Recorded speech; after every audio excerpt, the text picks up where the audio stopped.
Hi friends, welcome back to a new video. ഇന്ന് നമ്മൾ വർഗീകരണം എന്ന ടോപ്പിക്കിൽ വരുന്ന ചാപ്റ്ററാണ് പഠിക്കുന്നത്. സ്റ്റാൻഡേർഡ് 8 ഓൾഡ് SCERTയിലെ 12th ലെസൺ തരംതിരിക്കുന്നത് എന്തിന്. ഈ ഒരു ലെസൺ കൂടാതെ ന്യൂ SCERTയിൽ 9th സ്റ്റാൻഡേർഡിലെ 6th ലെസൺ വർഗീകരണം. ഈ രണ്ട് ചാപ്റ്റേഴ്സാണ് വർഗീകരണവുമായി ബന്ധപ്പെട്ട് നമ്മൾ പഠിക്കേണ്ട SCERT ലെസൺസ്. ആദ്യം നമുക്ക് ഈ 8th സ്റ്റാൻഡേർഡിലെ ലെസൺ നോക്കാം, തരംതിരിക്കുന്നത് എന്തിന്. ഓക്കെ, അപ്പോൾ ആദ്യം ഇവിടെ കുറേ കുട്ടികൾ കുറച്ച് ബുക്സ് നിരത്തിയിട്ടിട്ട് പറയുകയാണ്, തിരിഞ്ഞു മടുത്തു. ഈ പുസ്തകങ്ങളൊക്കെ ക്രമത്തിൽ അടുക്കി വെച്ചിരുന്നെങ്കിൽ ടീച്ചർ പറഞ്ഞ പുസ്തകം കണ്ടെത്താൻ എന്ത് എളുപ്പമായിരുന്നു എന്നാണ് പറയുന്നത്. അപ്പോൾ ഒരു ലൈബ്രറിയിൽ പുസ്തകങ്ങൾ അടുക്കി വെക്കുന്നത്, സോർട്ട് ചെയ്യുന്നത് കുറേ കാര്യങ്ങളെ ബേസ് ചെയ്തിട്ടാണ് അല്ലേ. അപ്പോൾ അതുകൂടാതെ തന്നെ അങ്ങനെ തന്നെയാണ് നമ്മൾ ആനിമൽസിനെയും പ്ലാന്റ്സിനെയും ഒക്കെ ക്ലാസിഫൈ ചെയ്യുന്നത് കുറേ സവിശേഷതകളുടെ അടിസ്ഥാനത്തിലാണ്. ഏറ്റവും ആദ്യം ഈ ചാപ്റ്ററിൽ നമുക്ക് പഠിക്കാനായിട്ടുള്ളത് ഡൈക്കോട്ടമസ് കീകളെ കുറിച്ചാണ്. ഡൈക്കോട്ടമസ് കീസ് സസ്യജന്തുജാലങ്ങളെ തിരിച്ചറിഞ്ഞ് വർഗീകരിക്കുന്നതിന് ഉപയോഗിക്കുന്ന ശാസ്ത്രീയ സൂചകങ്ങളാണ് ടാക്സോണമിക് കീകൾ. ഏറ്റവും പ്രചാരത്തിലുള്ള ടാക്സോണമിക് കീകളിൽ ഒന്നാണ് ഡൈക്കോട്ടമസ് കീകൾ എന്ന് പറയുന്നത്. സസ്യജന്തു ജാലങ്ങളെ തിരിച്ചറിഞ്ഞ് അവയെ വർഗീകരിക്കാൻ വേണ്ടിയിട്ട് ഉപയോഗിക്കുന്ന ശാസ്ത്രീയ സൂചകങ്ങളെയാണ് നമ്മൾ ടാക്സോണമിക് കീസ് എന്ന് പറയുന്നത്. Taxonomic keys. അപ്പോൾ ഈ ടാക്സോണമിക് കീസിൽ ഏറ്റവും പ്രചാരത്തിലുള്ള ഒരെണ്ണമാണ് ഡൈക്കോട്ടമസ് കീ എന്ന് പറയുന്നത്. അതായത് ഇതിലെ ഓരോ സൂചകവും 2 തിരഞ്ഞെടുക്കൽ സാധ്യതകൾ ഉൾക്കൊള്ളുന്നതാണ്. 2 തിരഞ്ഞെടുക്കൽ സാധ്യതകൾ ഉള്ളതുകൊണ്ടാണ് ഇതിനെ ഡൈക്കോട്ടമസ് കീസ് എന്ന് പറയുന്നത്. ഇതിലെ ഓരോ സൂചകവും 2 തിരഞ്ഞെടുക്കൽ സാധ്യതകൾ ഉൾക്കൊള്ളുന്നവയാണ്. തിരിച്ചറിയേണ്ട ജീവിയുടെ സവിശേഷതകൾ തിരഞ്ഞെടുത്ത് ക്രമമായി മുന്നോട്ടു പോകുന്നതിലൂടെ ജീവിയെ തിരിച്ചറിയാനും തരംതിരിക്കാനും കഴിയുന്നു. അപ്പൊ അതാണ് നമുക്കിവിടെ ഇമേജിൽ തന്നിട്ടുള്ളത്. 12.1 എന്ന് പറയുന്ന ഇമേജിൽ കണ്ടോ, ഇതാ നോക്കൂ. ആദ്യം കുറേ ജീവികളെ തന്നിരിക്കുന്നു. അതിനെ 2ആയിട്ട് ക്ലാസിഫൈ ചെയ്യുകയാണ്. ചിറകിനെ അടിസ്ഥാനത്തിൽ ചിറകുള്ളവ എന്നും ചിറകില്ലാത്തവ എന്നും 2 സൂചകങ്ങൾ അല്ലെ, 2 തിരഞ്ഞെടുക്കൽ സാധ്യതകളാണ് ഇവിടെ ഉള്ളത്. അപ്പോൾ ഇതൊരു ഡൈക്കോട്ടമസ് കീക്ക് ഉദാഹരണമാണ് തന്നിട്ടുള്ളത്. അപ്പൊ ചിറക് വെച്ചിട്ടാണ് ക്ലാസിഫൈ ചെയ്തിരിക്കുന്നത്, ചിറകുള്ളവ ചിറകില്ലാത്തവ എന്ന രീതിയിൽ. പിന്നെയും അതിനെ ഫർദർ ആയിട്ട് ക്ലാസിഫൈ ചെയ്തിരിക്കുകയാണ്. ചിറകുള്ളവയെ തന്നെ ചിറകുകളുടെ എണ്ണത്തിന്റെ അടിസ്ഥാനത്തിൽ വ്യക്തമായി കാണാവുന്ന 1 ജോഡി ചിറകുകൾ, വ്യക്തമായി കാണാവുന്ന 2 ജോഡി ചിറകുകൾ എന്ന് പറഞ്ഞിട്ട് ഇവയെ വീണ്ടും ക്ലാസിഫൈ ചെയ്തിരിക്കുന്നു. ഇനി വ്യക്തമായി കാണാവുന്ന 2 ജോഡി ചിറകുകളുള്ളവയെ വീണ്ടും ക്ലാസിഫൈ ചെയ്തിരിക്കുന്നതും 2ആയിട്ട്. എങ്ങനെ? കാലുകളുടെ പ്രത്യേകതയ്ക്ക് അനുസരിച്ച്. കാലുകൾക്ക് ഒരേ നീളം, കാലുകൾക്ക് വ്യത്യസ്ത നീളം, അതായത് 2 തിരഞ്ഞെടുക്കൽ സാധ്യതകളാണ് ഇതിനകത്തുള്ളത്. അതാണ് ഇത് ഡൈക്കോട്ടമസ് കീ എന്നതിന് പേര് വരാൻ കാരണം. വീണ്ടും ഇതിനെ ക്ലാസിഫൈ ചെയ്തിരിക്കുന്നു. കാലുകൾക്ക് ഒരേ നീളമുള്ളവയെ ചിറകുകളുടെ പ്രത്യേകതയ്ക്ക് അനുസരിച്ച് വീണ്ടും ക്ലാസിഫൈ ചെയ്തിരിക്കുകയാണ്. സുതാര്യമായ ചിറകുള്ളവ, സുതാര്യമല്ലാത്ത ചിറകുള്ളവ എന്ന് പറഞ്ഞിട്ട്. അപ്പൊ ഇത്രയേ ഉള്ളൂ. ഡൈക്കോട്ടമസ് കീ എന്ന് പറയുന്നത് ഒരു ടാക്സോണമിക് കീ ആണ്. ഇതിലെ ഓരോ സൂചകവും 2 തിരഞ്ഞെടുക്കൽ സാധ്യതകൾ ഉൾക്കൊള്ളുന്നവയാണ്. അപ്പൊ തിരിച്ചറിയേണ്ട ജീവിയുടെ സവിശേഷതകൾ തിരഞ്ഞെടുത്ത് ക്രമമായി മുന്നോട്ട് പോകുന്നതിലൂടെ ജീവിയെ തിരിച്ചറിയാനും തരംതിരിക്കാനും ഒക്കെ സാധിക്കുന്നു. ക്ലിയർ ആയല്ലോ? അപ്പൊ പുതുതായി കണ്ടെത്തിക്കൊണ്ടിരിക്കുന്ന ജീവികളുടെ സവിശേഷതകൾ ഉൾപ്പെടുത്തിയിട്ട് ഈ ടാക്സോണമിക് കീകൾ നിരന്തരം പുതുക്കിക്കൊണ്ടിരിക്കുന്നു എന്നുകൂടി തന്നിട്ടുണ്ട്. ഇനി വർഗീകരണ ശാസ്ത്രം അല്ലെങ്കിൽ ടാക്സോണമി എന്താണെന്ന് നോക്കാം. ടാക്സോണമി. ഓക്കെ, ജീവികളെ തിരിച്ചറിഞ്ഞ് സമാനതകളുടെയും വ്യത്യാസങ്ങളുടെയും അടിസ്ഥാനത്തിൽ തരംതിരിക്കുകയും ശാസ്ത്രീയമായി പേര് നൽകുകയും ചെയ്യുന്ന ശാസ്ത്രശാഖയാണ് വർഗീകരണ ശാസ്ത്രം അല്ലെങ്കിൽ ടാക്സോണമി.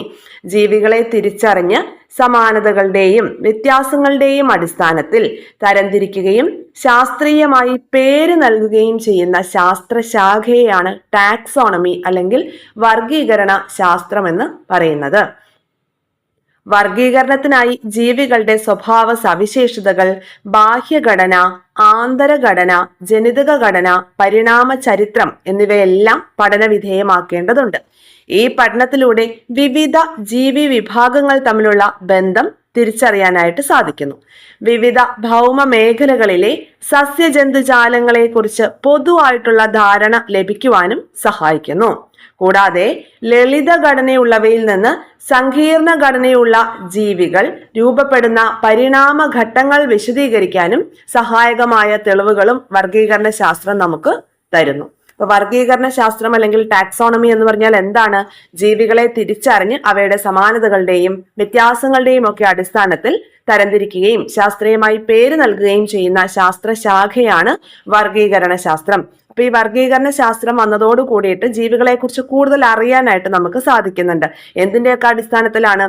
ജീവികളുടെ സ്വഭാവ സവിശേഷതകള്, ബാഹ്യഘടന, ആന്തരഘടന, ജനിതക ഘടന, പരിണാമ ചരിത്രം എന്നിവയെല്ലാം പഠന വിധേയമാക്കിക്കൊണ്ടാണ് വർഗീകരിക്കുന്നത് അവയെ, അല്ലെ? അപ്പൊ അവയെ കുറിച്ച് കൂടുതൽ കാര്യങ്ങൾ നമുക്ക് അറിയാനായിട്ട് സാധിക്കുന്നു.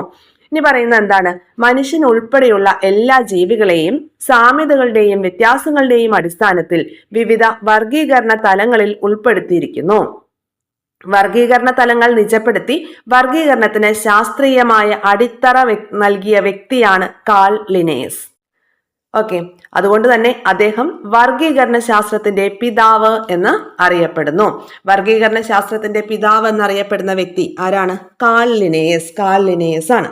ഇനി നമുക്ക് ഇവിടെ മറ്റു കുറച്ച് ആളുകളെ കൂടി പരിചയപ്പെടാനായിട്ട് തന്നിട്ടുണ്ട്. മറ്റു കുറച്ച് ശാസ്ത്രജ്ഞന്മാരാണ്. വർഗീകരണ ശാസ്ത്രത്തിന്റെ നാൾ വഴികളിൽ ശ്രദ്ധേയമായിട്ടുള്ള സംഭാവനകൾ നൽകിയ ചില ശാസ്ത്രജ്ഞരെ നമുക്ക് പരിചയപ്പെടാം. ഏറ്റവും ആദ്യം അരിസ്റ്റോട്ടിൽ നമുക്കറിയാം, ഫാദർ ഓഫ് ബയോളജി അല്ലെങ്കിൽ ഫാദർ ഓഫ് സുവോളജി എന്നൊക്കെ അറിയപ്പെടുന്നത് അരിസ്റ്റോട്ടിലാണ്, അല്ലെ? അദ്ദേഹം ഒരു ഗ്രീസുകാരനാണ്. ജീവശാസ്ത്രത്തിന്റെ ബയോളജിയുടെ പിതാവാണ്. ജീവികളെ ചുവന്ന രക്തമുള്ളവ അല്ലാത്തവ എന്നിങ്ങനെ ക്ലാസിഫൈ ചെയ്തു. ബയോളജിയുടെ പിതാവാണ് അരിസ്റ്റോട്ടില്. ജീവികളെ ചുവന്ന രക്തമുള്ളവ അല്ലാത്തവ എന്ന് പറഞ്ഞ് ക്ലാസിഫൈ ചെയ്ത വ്യക്തിയാണ് ആര്? അരിസ്റ്റോട്ടിൽ. അടുത്തത് തിയോഫ്രാസ്റ്റസ് സസ്യശാസ്ത്രത്തിന്റെ പിതാവ്. എന്തിന്റെ പിതാവ്? ബോട്ടണിയുടെ പിതാവ്, സസ്യശാസ്ത്രത്തിന്റെ പിതാവ്. സസ്യങ്ങളെ ഏകവർഷികൾ, ദ്വിവർഷികൾ, ബഹുവർഷികൾ എന്നിങ്ങനെ തരംതിരിച്ചു. അടുത്തത് ചരകൻ, ആയുർവേദത്തിന്റെ പിതാവ്. ചരകൻ ആയുർവേദത്തിന്റെ പിതാവാണ്.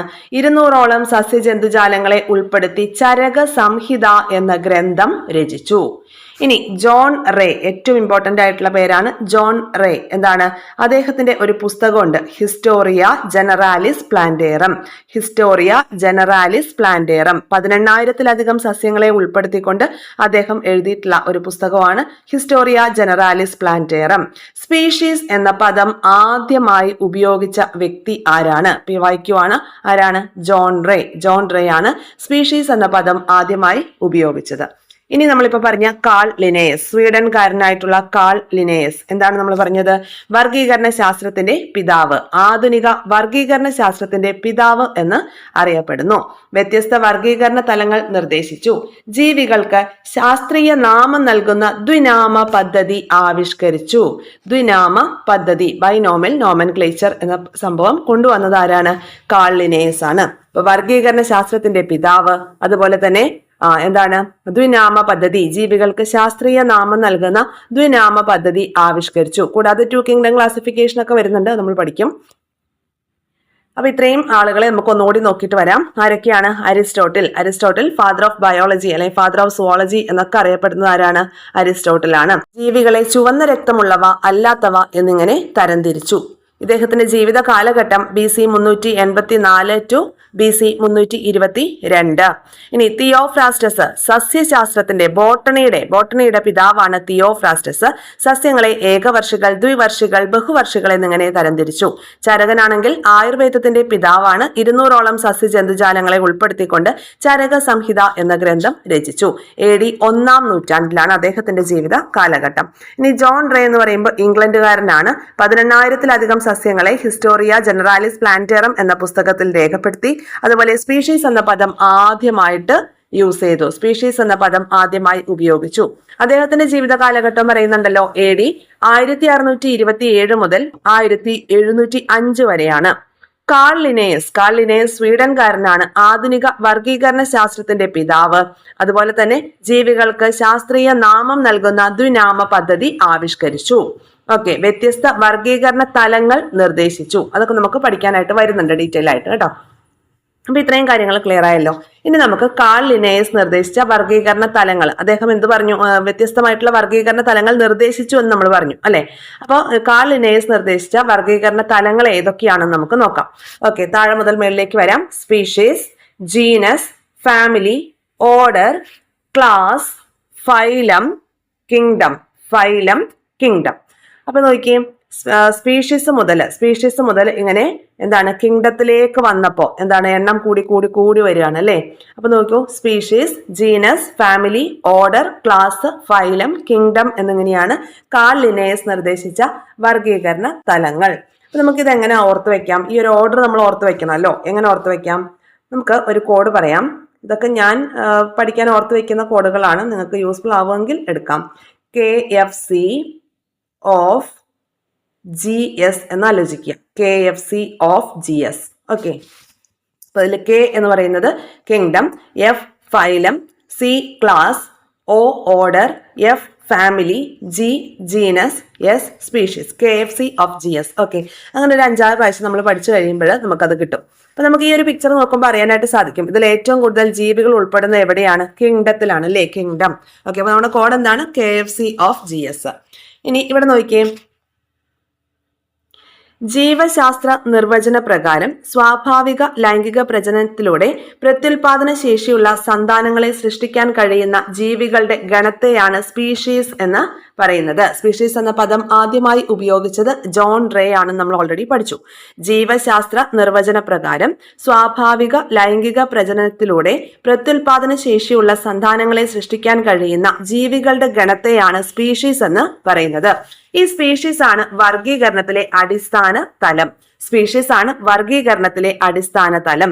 സവിശേഷതകളിൽ ഏറ്റവും അധികം സാമ്യം പുലർത്തുന്നത് ഒരു സ്പീഷീസിൽ ഉൾപ്പെടുത്തുന്ന അംഗങ്ങൾ തമ്മിലാണ്. ഓക്കെ, അപ്പൊ സവിശേഷതകളിൽ ഏറ്റവും അധികം സാമ്യം പുലർത്തുന്നത് ഒരു സ്പീഷീസിൽ ഉൾപ്പെടുന്ന അംഗങ്ങൾ തമ്മിലാണ്.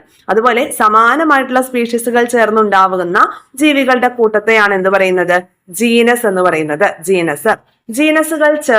ജീനസുകൾ ചേർന്നാണ് എന്തുണ്ടാവുന്നത്? ഫാമിലി ഉണ്ടാവുന്നത്. നമുക്ക് ആ ഒരു കോഡ് ഇവിടെ ഒന്നുകൂടി എഴുതാം. KFC of GS. അപ്പൊ ഇവിടെ S എന്ന് പറയുന്നത് സ്പീഷീസ് ആണ്. അപ്പൊ സ്പീഷീസ് ആണ് ഏറ്റവും ബേസിക് ആയിട്ട് പറയുന്ന കാര്യം അല്ലെ. സ്പീഷീസ് ആണ് വർഗീകരണത്തിലെ ഏറ്റവും അടിസ്ഥാന തലം എന്ന് പറയുന്നത്. അപ്പോൾ അങ്ങനെ ഒരുപാട് സമാനമായിട്ടുള്ള സ്പീഷീസുകൾ ചേർന്നിട്ടാണ് എന്തുണ്ടാവുന്നത്? ജീവികളുടെ കൂട്ടം ഉണ്ടാവുന്നത്, ജീനസ് ഉണ്ടാകുന്നത് അല്ലെ. സ്പീഷീസ് ചേർന്ന് ജീനസ് ഉണ്ടാകുന്നു. ഇനി ജീനസുകൾ ചേർന്ന് ഫാമിലി ഉണ്ടാകുന്നു. ഫാമിലികൾ ചേർന്ന് ഓർഡറും, അതുപോലെ തന്നെ ഓർഡറുകൾ ചേർന്ന് ക്ലാസും ഫോം ചെയ്യുന്നു. ബന്ധപ്പെട്ട ക്ലാസുകൾ ചേർന്നിട്ട് ഫൈലവും, അതുപോലെ എല്ലാ ഫൈലവും ചേർന്നതാണ് ഏറ്റവും ഉയർന്ന തലമായിട്ടുള്ള കിങ്ഡം എന്ന് പറയുന്നത്. ഓക്കെ, അപ്പൊ നമ്മളുടെ കോഡ് ഒന്നുകൂടി ഓർക്കാം. KFC ഓഫ് GS എന്ന് എഴുതുക. എന്നിട്ട് S മുതൽ K വരെ മുകളിലേക്ക് വായിക്കുക. എന്തൊക്കെയാണ്?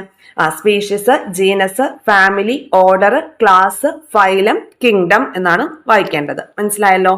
ഓക്കെ, അപ്പൊ ഈ ഒരു പിക്ചർ നിങ്ങൾക്ക് മനസ്സിലായിട്ടുണ്ടാവുമല്ലോ. ഇപ്പൊ സ്പീഷീസ് എന്താണ്? ഏറ്റവും ബേസിക് ആയിട്ടുള്ള കാര്യമാണ്. സ്പീഷീസ് ചേർന്ന് ജീനസ് ഉണ്ടാവും, ജീനസ് ചേർന്ന് ഫാമിലി, ഫാമിലികൾ ചേർന്ന് order then class, phylum, kingdom. അതുകൊണ്ടാണ് ഏറ്റവും കൂടുതൽ ജീവികൾ ഉൾപ്പെടുന്നത് ഈ കിങ്ഡത്തിലാണ് എന്ന് നമ്മൾ പറഞ്ഞത്. ഇത്രയും ക്ലിയർ ആയി. ഇനി ഇവിടെ മറ്റൊരു ഇമേജ് തന്നിട്ടുണ്ട്. ഇതെന്താ തന്നിരിക്കുന്നത്? കിങ്ഡം അനിമേലിയ, ഫൈലം കോഡേറ്റ, class mammalia, order carnivora, family felidae, genus felis, species domesticus. കണ്ടോ? അപ്പൊ നമുക്ക് ഈ ഒരു പിക്ചർ നോക്കുമ്പോൾ ഇവിടെ ഈ സ്പീഷ്യസ് എന്ന് പറയുന്നതിൽ ഒരൊറ്റ ജീവിയേ ഉള്ളൂ അല്ലെ. അതിന്റെ ഒരുപാട് സ്പീഷ്യസുകൾ ചേർന്ന് ജീനസ് ഉണ്ടാവുകയും ജീനസ് ചേർന്ന് ഫാമിലി ഉണ്ടാവുകയും അങ്ങനെ ഫൈനലി കിങ്ഡത്തിലേക്ക് എത്തിയപ്പോൾ നോക്കിക്കേ, അവിടെ എല്ലാ ജന്തുക്കളും ഉൾപ്പെടുന്ന തലമാണ് എന്ത്? കിങ്ഡം എന്ന് പറയുന്നത്. കിങ്ഡം എന്ന് പറയുമ്പോൾ അവിടെ എല്ലാ ജന്തുക്കളും ഉൾപ്പെടുന്നു. കിങ്ഡം അനിമേലിയ എന്ന് പറയുമ്പോൾ എല്ലാ ജന്തുക്കളും അവിടെ ഉൾപ്പെടുന്നുണ്ട്. ഇനി ഫൈലം കോഡേറ്റ. എന്താണ് ഫൈലം കോഡേറ്റയിലുള്ളത്? നട്ടലുള്ള ജന്തുക്കൾ മാത്രമാണ് ഇവിടെ ഉൾപ്പെടുന്നത്. ഫൈലം കോഡേറ്റയിൽ നട്ടലുള്ള ജീവികൾ മാത്രമാണ് ഉൾപ്പെടുന്നത്. ക്ലാസ് മമേലിയ എന്ന് പറയുമ്പോഴോ കുഞ്ഞുങ്ങളെ പാലൂട്ടി വളർത്തുന്ന നട്ടലുള്ള ജീവികളാണ് ക്ലാസ് മമേലിയ. ഓക്കെ, ഇനി ഓർഡർ കാർണിവോറ എന്ന് പറയുമ്പോൾ മമേലിയ ക്ലാസിന്റെ സവിശേഷതകൾക്കൊപ്പം മാംസം കടിച്ചു കീറാവുന്ന പല്ലുകളുള്ള സസ്തനികളെയാണ് ഇവിടെ ഓർഡർ കാർണിവോറയിൽ ഉൾപ്പെടുത്തിയിരിക്കുന്നത്. ഇനി ഫാമിലി ഫെലീഡെ എന്ന് പറയുന്ന ഫാമിലിയിൽ കാർണിവോറ ഓർഡറിന്റെ സവിശേഷതകൾക്കൊപ്പം കാലില് ഉൾവലിക്കാവുന്ന നഖങ്ങളുള്ളവയാണ് ഫാമിലി ഫെലീഡയിൽ ഇൻക്ലൂഡ് ആക്കിയിരിക്കുന്നത്. ഇനി ജീനസ് ഫെലിസ് എന്ന് പറയുമ്പോഴോ ഫെലീഡെ ഫാമിലിയുടെ സവിശേഷതകൾ കാണിക്കും, അതോടൊപ്പം ചെറിയ ശരീരം, ഗർജിക്കാത്തവയാണ് അങ്ങനെ ക്ലാസിഫൈ ചെയ്തിരിക്കുന്നത് ജീനസ് ഫെലിസിൽ. ഇനി സ്പീഷ്യസ് ഡൊമസ്റ്റിക്കസ് എന്ന് പറയുമ്പോഴോ ഫെലിസ് ജീനസിന്റെ സവിശേഷതകൾക്കൊപ്പം പൂച്ചയുടെ തനത് സവിശേഷതകളും കാണിക്കുന്നവ. ഇത് ജസ്റ്റ് ഒരു എക്സാമ്പിൾ ആയിട്ട് നമുക്ക് തന്നിരിക്കുകയാണ്, മനസ്സിലാക്കാൻ വേണ്ടി മാത്രം. ഓക്കെ, അനിമേലിയ എന്ന് പറയുമ്പോൾ അവിടെ എല്ലാ ജന്തുക്കളും ഉൾപ്പെടുന്ന തലമാണെന്നുള്ളത് മനസ്സിലാക്കി വെക്കുക. അതുപോലെ സ്പീഷീസ് ആണ് നമ്മുടെ വർഗീകരണത്തിലെ ഏറ്റവും അടിസ്ഥാന തലം എന്ന് പറയുന്നത്. അത്രയും കാര്യങ്ങൾ മനസ്സിലാക്കി വെച്ചേക്കുക. ഇനി നമുക്ക് ഇങ്ങോട്ട് വരുമ്പോൾ ഹോർത്തൂസ് മലബാറിക്കസിനെ കുറിച്ചാണ് ഇവിടെ പറയുന്നത്. ഹോർത്തൂസ് മലബാറിക്കസ് അറിയാലോ എന്താന്നുള്ളത്. കേരളത്തിലെ സസ്യ സമ്പത്തിനെ കുറിച്ചുള്ള ആദ്യ പുസ്തകമാണ്. ഇതൊരു ഒരുപാട് തവണ PSC ആവർത്തിച്ച ചോദ്യമാണ്. ഹോർത്തൂസ് മലബാറിക്കസിനെ കുറിച്ച് കേരളത്തിലെ സസ്യ സമ്പത്തിനെ കുറിച്ചുള്ള ആദ്യ പുസ്തകമാണ് ഹോർത്തൂസ് മലബാറിക്കസ്. മലബാറിന്റെ ഉദ്യാനം എന്നാണ് ഈ ഒരു ഹോർത്തൂസ് മലബാറിക്കസ് എന്നതുകൊണ്ട് അർത്ഥമാക്കുന്നത്. ലാറ്റിൻ ഭാഷയിലാണ് ഈ പുസ്തകം രചിക്കപ്പെട്ടിരിക്കുന്നത്. 1678 മുതൽ 1693 വരെയുള്ള കാലഘട്ടത്തിലെ നെതർലൻഡിലെ ആംസ്റ്റർഡാമിൽ നിന്ന് 12 വാല്യങ്ങളായിട്ടാണ് ഈ ഒരു പുസ്തകം പുറത്തിറങ്ങിയിരിക്കുന്നത്. ഡച്ച് ഈസ്റ്റ് ഇന്ത്യ കമ്പനിയുടെ കീഴിൽ കൊച്ചിയിൽ ഗവർണറായിരുന്ന അഡ്മിറൽ വാൻ റീഡാണ് ഈ ഗ്രന്ഥരചനയ്ക്ക് നേതൃത്വം നൽകിയത്. ഇതൊക്കെ ചോദിച്ചിട്ടുള്ള ചോദ്യങ്ങളാണ് കേട്ടോ. കൊല്ലാട്ട് ഇട്ടി അച്യുതൻ വൈദ്യർ, രംഗഭട്ട്, വിനായക ഭട്ട്, അപ്പുഭട്ട് തുടങ്ങിയ തദ്ദേശീയ പണ്ഡിതർ ഗ്രന്ഥരചനയിൽ നിർണായക സംഭാവനകൾ നൽകി. സസ്യജാലങ്ങളെ തരംതിരിച്ച് ചിത്രങ്ങളും പ്രാദേശിക പേരുകളും രേഖപ്പെടുത്തിയിട്ടുള്ള ഈ ഗ്രന്ഥത്തിന് വേണ്ടിയാണ് മലയാള ലിപികൾ ആദ്യമായി അച്ചടിച്ചത്. മലയാള ലിപി ആദ്യമായി അച്ചടിച്ച ഗ്രന്ഥമാണ് ഹോർത്തൂസ് മലബാറിക്കസ്. കാൾ ലിനേയസിനെ വളരെയധികം സ്വാധീനിച്ച ഒരു പുസ്തകമാണ് ഈ ഹോർത്തൂസ് മലബാറിക്കസ്. നമ്മൾ പറഞ്ഞു 12 വാല്യങ്ങളായിട്ട് 1678 മുതൽ 1693 വരെയുള്ള കാലഘട്ടത്തിൽ നെതർലൻഡിലെ ആംസ്റ്റർഡാമിൽ നിന്നാണ് ഈ ഒരു പുസ്തകം ഡച്ച് ഭാഷയിൽ പുറത്തിറങ്ങുന്നത്. ഹോർത്തൂസ് മലബാറിക്കസ് എന്നാണ് ഇതിന്റെ പേര്. മലബാറിലെ ഉദ്യാനം എന്നാണ് ഇതിന്റെ അർത്ഥം.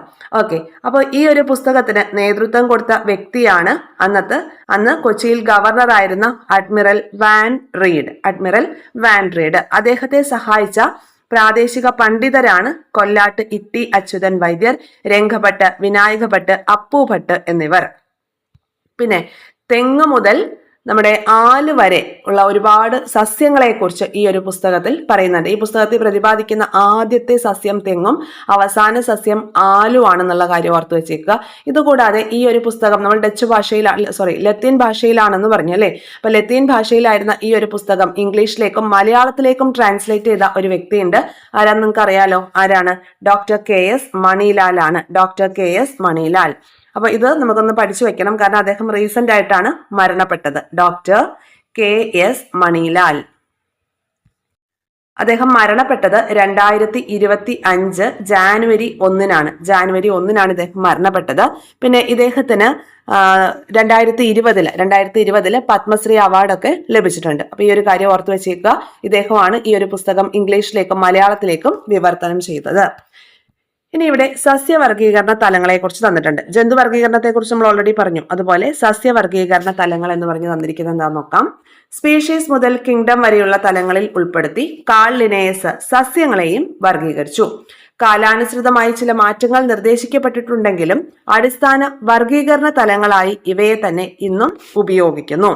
നോക്കിയേ, ഇവിടെ ഇതിനെയാണ് കോക്കസ് ന്യൂസിഫറ, തെങ്ങിന്റെ ഒരു കിങ്ഡം, കിങ്ഡം മുതൽ സ്പീഷീസ് വരെയുള്ള കാര്യങ്ങളാണ് ഇവിടെ ഇൻക്ലൂഡ് ചെയ്ത് തന്നിരിക്കുന്നത്. നോക്കാം. കിങ്ഡം പ്ലാന്റയാണ് അല്ലെ. 2 കിങ്ഡം ആണ് പറയുന്നത്. ഏതൊക്കെ? പ്ലാന്റയും അനിമേലിയയും. അപ്പൊ കിങ്ഡം പ്ലാന്റ് എന്ന് പറയുമ്പോൾ എല്ലാ സസ്യങ്ങളും ഈ ഒരു കിങ്ഡത്തിൽ വരും. ഏതൊരു സസ്യത്തിന്റെ ആണെങ്കിലും നമ്മൾ നോട്ട് ചെയ്ത് വെക്കേണ്ടത് ജീനസ് നെയിമും സ്പീഷീസ് നെയിമും ആണ്. ജീനസ് നെയിമും സ്പീഷീസ് നെയിമും. ഓക്കെ, അതായത് ഇപ്പൊ നമ്മളിവിടെ തെങ്ങിന്റെ ജീനസ് നെയിമും സ്പീഷീസ് നെയിമും പറയുകയാണ് കോക്കസ് ന്യൂസിഫറ. ഇനി അതുപോലെ നമുക്ക് മാവിന്റെ തന്നിട്ടുണ്ട്. എന്താണ്? മാഞ്ചിഫറ ഇൻഡിക്ക. ഓക്കെ, തെങ്ങിന്റെ പഠിച്ചു നമ്മള് കോക്കസ് ന്യൂസിഫറ, മാവാണെങ്കിൽ മാഞ്ചിഫറ ഇൻഡിക്ക. അപ്പൊ അതെ ഇവിടെ ദ്വിനാമ പദ്ധതിയെ കുറിച്ച് പറയുന്നുണ്ട്. എന്താന്ന് നോക്കാം. അപ്പൊ നമുക്ക് കൂടുതൽ കാര്യങ്ങളിവിടെ മനസ്സിലാകും.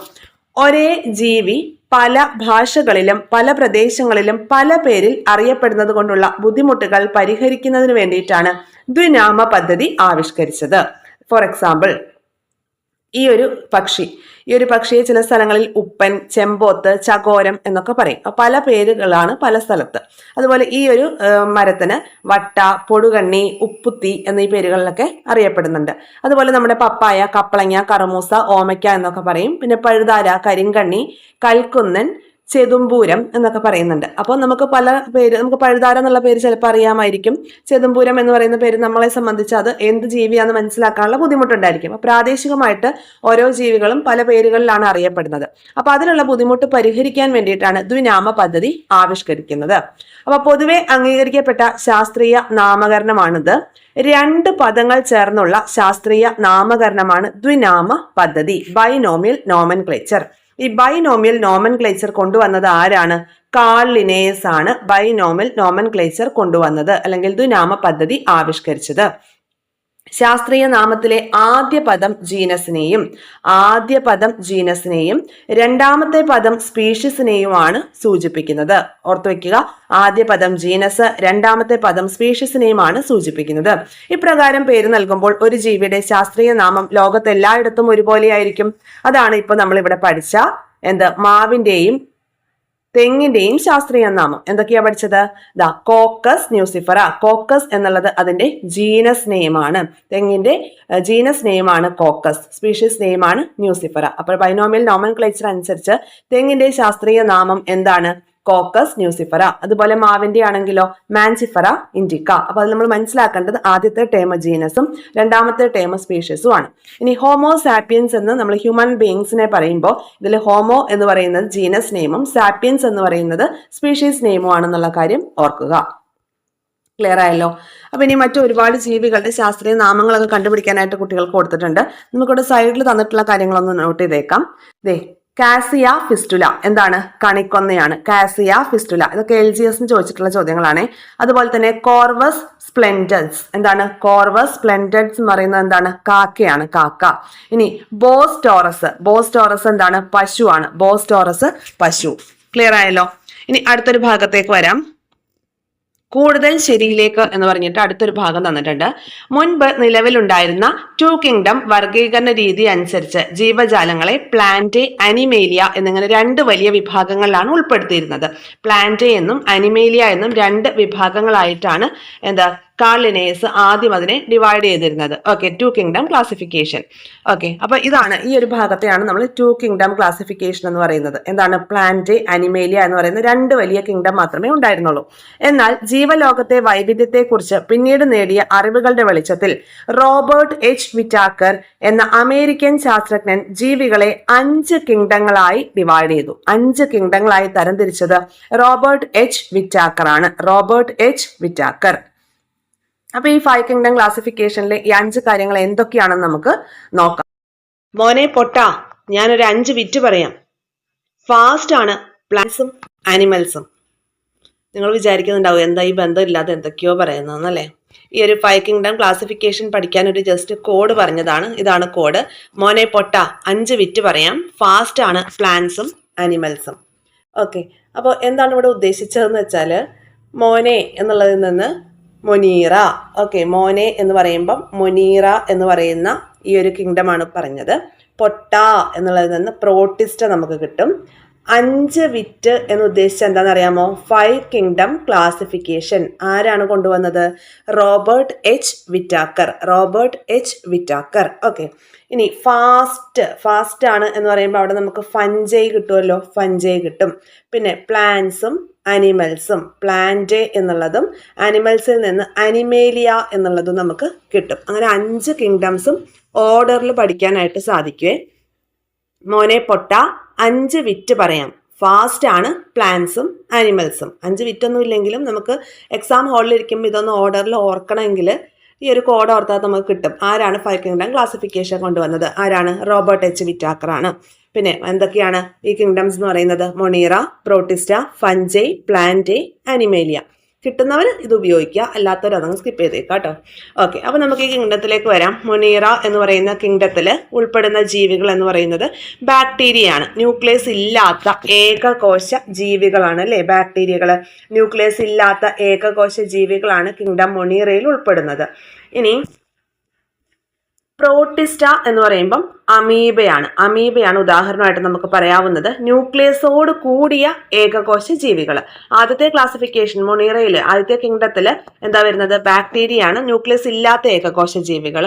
പ്രോട്ടിസ്റ്റയിൽ അമീബ വരും, ന്യൂക്ലിയസോട് കൂടിയ ഏകകോശ ജീവികൾ. പിന്നെ ഫഞ്ചൈ എന്ന് പറയുമ്പോൾ നമുക്കറിയാം കുമിളുകളൊക്കെയാണ് അതിൽ വരുന്നത്. സഞ്ചരിക്കാൻ കഴിവില്ലാത്ത പരപോഷികളായ ഏകകോശ ജീവികളും ബഹുകോശ ജീവികളുമാണ് ഫഞ്ചൈ എന്ന കിങ്ഡത്തിൽ വരുന്നത്. സഞ്ചരിക്കാൻ കഴിവില്ലാത്തതാണ്, അത് പരപോഷികളാണ്. ഓക്കെ, പരപോഷികളായിട്ടുള്ള ഏകകോശ ജീവികളും വരും, ബഹുകോശ ജീവികളും വരും. ഇനി പ്ലാന്റ് എന്ന് പറയുമ്പോഴോ, പേര് കേൾക്കുമ്പോൾ തന്നെ നമുക്കറിയാം സസ്യങ്ങളെയാണ് ഉദ്ദേശിച്ചിരിക്കുന്നത്. സസ്യങ്ങൾ സ്വപോഷികളാണ്, സഞ്ചാരശേഷി ഇല്ലാത്തവയായിട്ടുള്ള ബഹുകോശ ജീവികളാണല്ലോ. നമുക്ക് കണക്ട് ചെയ്യാവുന്നതേ ഉള്ളൂ. ആനിമേലിയ എന്ന് പറയുമ്പോൾ ജന്തുക്കളാണ്, പരപോഷികളാണ്, സഞ്ചാരശേഷി ഉള്ളവയുമാണ്, അതുപോലെ ബഹുകോശ ജീവികളാണ്. പ്ലാന്റ് ആനിമേലിയ നമുക്ക് കണക്ട് ചെയ്യാവുന്നതേ ഉള്ളൂ. ബാക്കി മൂന്നെണ്ണമാണ് നമ്മൾ പഠിക്കേണ്ടത്. അപ്പോൾ ഒന്നുകൂടെ നോക്കാം. Monera, protista, fungi, plant, Animalia. അപ്പോൾ മൊണീറ എന്ന് പറയുമ്പോൾ ബാക്ടീരിയ വരും, ന്യൂക്ലിയസ് ഇല്ലാത്ത ഏകകോശ ജീവിയാണ്. പ്രോട്ടിസ്റ്റ അമീബ വരും, അതായത് ന്യൂക്ലിയസോട് കൂടിയ ഏകകോശ ജീവിയാണ്. ഫഞ്ചൈ എന്ന് പറയുമ്പോൾ കുമിളുകളാണ്, അതെങ്ങനെയാണ്? സഞ്ചരിക്കാൻ കഴിവില്ലാത്ത പരപോഷിയായിട്ടുള്ള ഏകകോശ ജീവികളും ബഹുകോശ ജീവികളും ഫഞ്ചൈ എന്ന കിങ്ഡത്തിൽ വരും. അപ്പോൾ 5 കിങ്ഡം ക്ലാസിഫിക്കേഷൻ കൊണ്ടുവന്നത് ആരാണ്? റോബർട്ട് എച്ച് വിറ്റാക്കർ ആണ്. കോഡ് ഒന്നുകൂടെ വായിച്ചാലോ? മോനെ പൊട്ട 5 വിറ്റ് പറയാം. ഫാസ്റ്റ് ആണ്, പ്ലാന്റ്സും ആനിമൽസും. ഈ ഒരു ഓർഡറിൽ തന്നെ പറഞ്ഞു നോക്കണം കേട്ടോ. അപ്പോഴാണ് ആ 5 കിങ്ഡംസും കറക്റ്റ് ഓർഡറിലും അത് ആരാ കൊണ്ടുവന്നതെന്നൊക്കെ നമുക്ക് പറയാനായിട്ട് പറ്റുള്ളൂ. 5 kingdom classification by Robert H Whittaker. ഇനി വർഗീകരണ ശാസ്ത്രത്തിലെ നൂതന പ്രവണതകൾ എന്ന് പറഞ്ഞൊരു ഭാഗം തന്നിട്ടുണ്ട്. ഇവിടെ എന്താ പഠിക്കാനുള്ളത് നോക്കിയാലോ? അതായത് ആദ്യകാലങ്ങളിൽ ബാക്ടീരിയ പോലുള്ള സൂക്ഷ്മജീവികളുടെ സവിശേഷതകളെക്കുറിച്ചുള്ള അറിവുകളെല്ലാം വളരെ പരിമിതമായിരുന്നു. മൊണീറ കിങ്ഡത്തിൽ ഉൾപ്പെട്ടിരുന്ന ആർക്കി ബാക്ടീരിയ എന്ന വിഭാഗം കോശഘടനയിലും ജീവധർമ്മങ്ങളിലും മറ്റു ബാക്ടീരിയകളിൽ നിന്ന് വ്യത്യസ്തമാണെന്ന് പിന്നീട് കണ്ടെത്തി. തുടർന്ന് ഈ മൊണീറ എന്ന് പറയുന്ന കിങ്ഡത്തെ വിഭജിച്ച് 2 കിങ്ഡങ്ങളാക്കി മാറ്റി. ഓക്കെ, മൊണീറ എന്ന കിങ്ഡത്തെ വിഭജിച്ച് ആർക്കിയ എന്നും ബാക്ടീരിയ എന്നും 2 കിങ്ഡങ്ങളാക്കി. കൂടാതെ കിങ്ഡത്തിന് മുകളിലായിട്ട് ഡൊമൈൻ എന്നൊരു വർഗീകരണ തലം കൂടി കൂട്ടിച്ചേർത്തു. ഇത്തരത്തിൽ 6 കിങ്ഡം ക്ലാസിഫിക്കേഷൻ കൊണ്ടുവന്നത് കാൾ വൗസ് ആണ്. 6 കിങ്ഡം ക്ലാസിഫിക്കേഷൻ 6 കിങ്ഡം വർഗീകരണ പദ്ധതി ആവിഷ്കരിച്ചത് അമേരിക്കൻ ശാസ്ത്രജ്ഞനായിട്ടുള്ള കാൾ വൗസ് ആണ്. ഓക്കെ, അപ്പൊ നമുക്കൊരു വാവ് എന്ന് പറയാവുന്നത് 6 കിങ്ഡം ക്ലാസിഫിക്കേഷൻ ആണ്. ഓക്കെ, അപ്പൊ ഏറ്റവും ലാസ്റ്റ് ക്ലാസിഫിക്കേഷൻ ആണ് ഈ 6 കിങ്ഡം ക്ലാസിഫിക്കേഷൻ. അപ്പൊ അതിന് നമുക്കൊരു വാവ് എന്നൊരു അത്ഭുതത്തോടു കൂടി നമുക്ക് അതിനെ കാണാം. അപ്പം കാൾ വൗസ് എന്ന പേര് അവിടെ കിട്ടും. 6 കിങ്ഡം ക്ലാസിഫിക്കേഷൻ. ഓക്കെ, എങ്ങനെയാണ് ഈ 6 കിങ്ഡം ആയത്? ഈ മൊണീറ കിങ്ഡത്തിൽ ഉൾപ്പെട്ടിരുന്ന ആർക്കി ബാക്ടീരിയ എന്ന് പറയുന്ന ഒരു വിഭാഗം ബാക്ടീരിയയുടെ കോശഘടനത്തിലും ജീവധർമ്മങ്ങളിലും ഒക്കെ മാറ്റങ്ങൾ ഉണ്ടെന്ന് കണ്ടെത്തി. അപ്പൊ എന്ത് ചെയ്തു? ഈ മൊണീറ എന്ന് പറയുന്ന കിങ്ഡത്തെ ക്ലാസിഫൈ ചെയ്തിട്ട് ആർക്കിയ എന്നും ബാക്ടീരിയ എന്നും പറയുന്ന 2 കിങ്ഡങ്ങളാക്കി തിരിച്ചു. അതുകൂടാതെ തന്നെ ഈ കിങ്ഡത്തിന് മുകളിലായിട്ട് ഡൊമൈൻ എന്ന് പറയുന്ന ഒരു വർഗീകരണ തലം കൂടി ആഡ് ചെയ്തു. അങ്ങനെയാണ് അത് 6 കിങ്ഡം ക്ലാസിഫിക്കേഷൻ ആയത്. വാവ്, 6 കിങ്ഡം ക്ലാസിഫിക്കേഷൻ. അപ്പൊ ആരാ കൊണ്ടുവന്നത്? കാൾ വൗസ്. ഓക്കെ, അതിന്റെ ഒരു ഡെമോൺസ്ട്രേഷൻ അവിടെ തന്നിട്ടുണ്ട്, നോക്കാം. 5 കിങ്ഡം ക്ലാസിഫിക്കേഷനിൽ നിന്ന് എന്ത് മാറ്റമാണ് ഇവിടെ കൊണ്ടുവന്നിരിക്കുന്നത് നമുക്ക് ക്ലിയർ ആയിട്ട് തരുന്ന ഒരു ഇമേജ് ആണിത്. അതായത് കിങ്ഡം മൊണീറ എന്നുള്ളത് മാറ്റിയിട്ട് അതിനെ 2 സബ് ഡിവിഷൻസ് കൊണ്ടുവന്നു, 2 ഡൊമൈൻ ആയിട്ട് കൊണ്ടുവന്നു. ഏതൊക്കെയാണ്? കിങ്ഡം ബാക്ടീരിയയും കിങ്ഡം ആർക്കിയയും വന്നു. ബാക്കിയുള്ളതൊക്കെ അതുപോലെ തന്നെ, പ്രോട്ടിസ്റ്റ, ഫഞ്ചൈ, പ്ലാന്റ്, അനിമേലിയ എന്നുള്ളതൊക്കെ അതുപോലെ തന്നെ വന്നു. ഓക്കെ, പിന്നെ ഇത് കൂടാതെ ഇതിന് മുകളിലായിട്ട് എന്തും കൂടി ആഡ് ചെയ്തിട്ടുണ്ട്? ഒരു ഡൊമൈൻ എന്നൊരു വർഗീകരണ തലം കൂടി ആഡ് ചെയ്തിട്ടുണ്ട്. ഓക്കെ, ക്ലിയർ ആയല്ലോ? ഇനി നമുക്ക് ഇവിടെ ഹ്യൂമൻ ബീയിങ്സിന്റെ ഡൊമൈൻ യൂക്കാരിയ എന്നുള്ളതാണ്. ഓക്കെ, യൂക്കാരിയ. ഇത് 6 കിങ്ഡം ക്ലാസിഫിക്കേഷൻ അനുസരിച്ചാണ് ഈ ഒരു വർഗീകരണം ഇവിടെ തന്നിരിക്കുന്നത്. ഡൊമൈൻ യൂക്കാരിയാണ്. അതുപോലെ തന്നെ ജീനസ്, സ്പീഷീസ് എന്താണ്? ജീനസ്, സ്പീഷീസ് ഹോമോ സാപ്പിയൻസ് അല്ലെ? ഹോമോ എന്നതാണ് ജീനസ് നെയിം. സ്പീഷീസ് എന്ന് പറയുന്നത് എന്താണ്? സാപ്പിയൻസ് എന്നുള്ളതാണ്. സാപ്പിയൻസ്. ഓക്കെ, ഹോമോ സാപ്പിയൻസ് ആണ് നമ്മൾ മനുഷ്യരുടെ ദുനാമ പദ്ധതി അനുസരിച്ച് നമ്മൾ അറിയപ്പെടുന്നത് അല്ലേ? ഓക്കെ, ഇനി ഇവിടെ എബോളയെ കുറിച്ച് എന്താ പറയുന്നത് നോക്കിയേ. എബോള ഒരു വൈറസ് ആണെന്നുള്ള ഇൻഫർമേഷൻ നമുക്ക് ഈ ഒരു ഭാഗത്ത് നിന്ന് കിട്ടും അല്ലേ? ഒരു പേപ്പർ കട്ടിംഗ് ആണ് തന്നിരിക്കുന്നത്. എബോള വൈറസിനെ കുറിച്ചാണ് തന്നിരിക്കുന്നത്. ഇനി നമുക്ക് വളരെ ഇമ്പോർട്ടൻ്റ് ആയിട്ടുള്ള ഒരു ബോക്സ് ഇവിടെ തന്നിട്ടുണ്ട്. പല ആവർത്തി PSC ചോദിച്ചിട്ടുള്ളതാണ്. സ്റ്റേറ്റ്മെന്റ് വൈസ് ആയിട്ടും അല്ലാതെയും ഒക്കെ ചോദിച്ചിട്ടുണ്ട്. നോക്കാം. കോശമില്ല, ജനിതക വസ്തുവും പ്രോട്ടീൻ കവചവും മാത്രമാണ്. പല മാരക രോഗങ്ങളുടെയും കാരണക്കാരനാണ്. എന്നെ നശിപ്പിക്കാൻ പ്രയാസമാണ്. ജീവകോശത്തിനുള്ളിലെ എനിക്ക് ജീവിക്കാൻ സാധിക്കുകയുള്ളൂ. കോശത്തിന് വെളിയിൽ ഞാൻ നിർജീവമാണ്. ആതിഥേയ കോശത്തിലെത്തിയാൽ അവിടുത്തെ വിഭവങ്ങൾ ഉപയോഗിച്ച് പെരുകും. പെരുകി ആ കോശത്തെ നശിപ്പിച്ച് പുറത്തു വന്ന് പുതിയ കോശങ്ങളിൽ പ്രവേശിക്കും. ആരെക്കുറിച്ചാണ് ഈ വ്യക്തമായ ഇൻഫർമേഷൻ തന്നിരിക്കുന്നത്? വൈറസുകളെ കുറിച്ചാണ്. വൈറസുകൾക്ക് എന്തില്ല? കോശമില്ല. ജനിതക വസ്തുവും പ്രോട്ടീൻ കവചവും മാത്രമാണ് ഉള്ളത്. പല മാരക രോഗങ്ങളുടെയും കാരണക്കാരനാണ് വൈറസ്. വൈറസിനെ നശിപ്പിക്കാൻ പ്രയാസമാണ്. കോശത്തിനുള്ളിൽ മാത്രമാണ് വൈറസുകൾക്ക് ജീവിക്കാനാവുകയുള്ളൂ. കോശത്തിന് വെളിയിൽ വൈറസുകൾ എന്താണ്? നിർജീവമാണ്. ആതിഥേയ കോശത്തിലെത്തിയാൽ അവിടുത്തെ വിഭവങ്ങൾ ഉപയോഗിച്ച് പെരുകുകയാണ് ചെയ്യുന്നത് വൈറസ്. ഓക്കെ, അങ്ങനെ പെരുകി ആ ഒരു കോശത്തെ പൂർണ്ണമായി നശിപ്പിച്ചു കഴിഞ്ഞ് വീണ്ടും പുറത്തു വന്ന് പുതിയ കോശത്തെ അറ്റാക്ക് ചെയ്യുകയാണ് ചെയ്യുന്നത്. നമുക്ക് ഇവിടെ ഒരു HIV ഇമേജ് തന്നിട്ടുണ്ട്. എന്താണ്? ഹ്യൂമൻ ഇമ്മ്യൂണോ ഡെഫിഷ്യൻസി വൈറസ് അല്ലേ? അപ്പോൾ HIV എന്ന് പറയുന്നത് എന്താണ്? എയ്ഡ്സിന് കാരണമായിട്ടുള്ള വൈറസ് ആണ് അല്ലേ? ഇനി നമുക്ക് അടുത്തൊരു ഭാഗത്തേക്ക് വരാം. ഇവിടെ എന്താണ് പറയുന്നത്? പശ്ചിമഘട്ടത്തിൽ പുതിയ ഇനം പൂമ്പാറ്റയെ കണ്ടെത്തി എന്നൊക്കെ പറഞ്ഞിട്ട് ഇവിടെ ഒരു പേപ്പർ കട്ടിങ് തന്നിട്ടുണ്ട്. അപ്പോൾ നമുക്ക് PSC എക്സാമുകൾക്ക് ഇടയ്ക്കിടയ്ക്ക് ചോദിക്കാറുണ്ട് അല്ലേ? ഓരോ പുതിയ ഇനം പൂമ്പാറ്റകളും തുമ്പികളും ഒക്കെ പേരുകൾ തന്നിട്ട് ഇത് ഏതിൽ പെടുന്നതാണ്, ഏത് വെറൈറ്റി ജീവിയാണെന്നുള്ള രീതിയിലൊക്കെ ചോദിക്കാറുണ്ട് അല്ലേ? അപ്പൊ പവിഴം ഗവി കേട്ടിട്ടുണ്ടോ നിങ്ങൾ? പവിഴം ഗവി എന്താണത്? പവിഴം ഗവി എന്ന് പറയുന്നത് ഞണ്ടാണ് കേട്ടോ. ഞണ്ട്. പവിഴം ഗവി എന്ന് പറയുന്നത് ഞണ്ടാണ്. ഇനി പന്നിമുക്കൻ തവള അല്ലെങ്കിൽ പാതാള തവള എന്നൊക്കെ പറയുന്നത് അതിന്റെ ശാസ്ത്രീയ നാമമാണ് നാസിക ബത്രാക്കസ് സഹ്യാദ്രിൻസിസ് എന്നുള്ളത്. ഓക്കെ, അപ്പൊ നമ്മളുടെ പേപ്പറുകളിലൊക്കെ വരുന്ന പുതിയ ഇനത്തിലുള്ള ജീവികളെ കണ്ടെത്തുമ്പോൾ അതിന്റെ പേരുകളൊക്കെ ഒന്ന് നോട്ട് ചെയ്ത് വെച്ചേക്കാം. ഈ വർഗീകരണവുമായി ബന്ധപ്പെടുത്തിക്കൊണ്ട് കറണ്ട് അഫയേഴ്സിൽ നമുക്ക് ചോദിക്കാവുന്ന ചോദ്യങ്ങൾ ഈ ഭാഗത്ത് നിന്ന് വരാം. പിന്നെ നമുക്ക് കടുവയുടെ ശാസ്ത്രീയ നാമം എന്താണ്? പാന്തീറ ടൈഗ്രീസ് എന്നാണ്. പാന്തീറ ടൈഗ്രീസ്. ഓക്കെ, പിന്നെ ചെന്നായ ഇതൊക്കെ ഇവിടെ നമുക്ക് തന്നിട്ടുണ്ട്, ടെക്സ്റ്റ് ബുക്കിൽ തന്നിട്ടുള്ളതാണ്. ഓക്കെ, ചെന്നായ ക്യാനിസ് ലൂപ്പസ് ആണ്. ക്യാനിസ് ലൂപ്പസ്. സിംഹം പാന്തീറ ലിയോ. പൂച്ച ഫെലിസ് ഡൊമസ്റ്റിക്കസ്. നായ ക്യാനിസ് ഫെമിലിയാരിസ് എന്നാണ് നായയുടെ ശാസ്ത്രീയ നാമം. അപ്പൊ ഇത്രയും നമുക്ക് ടെക്സ്റ്റ് ബുക്കിൽ തന്നിട്ടുള്ളതാണ്. ഇതൊന്ന് പഠിച്ചു വെച്ചേക്കാം. കൂടാതെ തന്നെ നമുക്ക് കുറച്ച് സസ്യങ്ങളുടെ പേരുകളും തന്നിട്ടുണ്ടായിരുന്നല്ലോ. എന്താണ്? കാസിയ ഫിസ്റ്റുല കണിക്കൊന്ന, കോർവസ് സ്പ്ലെൻഡൻസ് എന്തായിരുന്നു? കാക്ക, ബോസ് ടോറസ് പശു. ഇതൊക്കെ നമുക്ക് ടെക്സ്റ്റ് ബുക്കിൽ തന്നിട്ടുള്ളതാ. അതുകൂടാതെ തന്നെ മാഞ്ചിഫറ ഇൻഡിക്ക, അതുപോലെ കോക്കസ് ന്യൂസിഫറ, ഇതൊക്കെ ടെക്സ്റ്റ് ബുക്കിൽ ഡയറക്റ്റ് നമുക്ക് തന്നിട്ടുള്ളതാണ്. അപ്പൊ മാച്ച് ചെയ്യാനൊക്കെ ആയിട്ട് ചോദിക്കാൻ സാധ്യതയുണ്ട്. ഒന്നുകൂടെ നോക്കാം. കടുവ പാന്തീറ ടൈഗ്രസ് ആണ്. ചെന്നായ ക്യാനിസ് ലൂപ്പസ്. സിംഹം പാന്തീറ ലിയോ. പൂച്ച ഫെലിസ് ഡൊമസ്റ്റിക്കസ്. നായയാണെങ്കിൽ ക്യാനിസ് ഫെമിലാരിസ്. ഓക്കെ, പിന്നെ നമ്മളിപ്പോൾ പാതാള തവളയുടെ ശാസ്ത്രീയ നാമം പഠിച്ചായിരുന്നു. എന്താണ്? നാസിക ബത്രാക്കസ് സഹ്യാദ്രിൻസിസ് എന്നുള്ളതാണ് കേട്ടോ. ഓക്കെ, പിന്നെ പവിഴം ഗവി എന്ന് പറയുന്നത് എന്താ നമ്മൾ പറഞ്ഞു? അത് ഒരു ഇനത്തിലുള്ള ഞണ്ട്. പിന്നെ ഈ ഒരു ചാപ്റ്ററിൽ നമ്മൾ പഠിച്ചത് 5 കിങ്ഡം ക്ലാസിഫിക്കേഷൻ. മറന്നു പോവോ നിങ്ങൾ കോഡ്?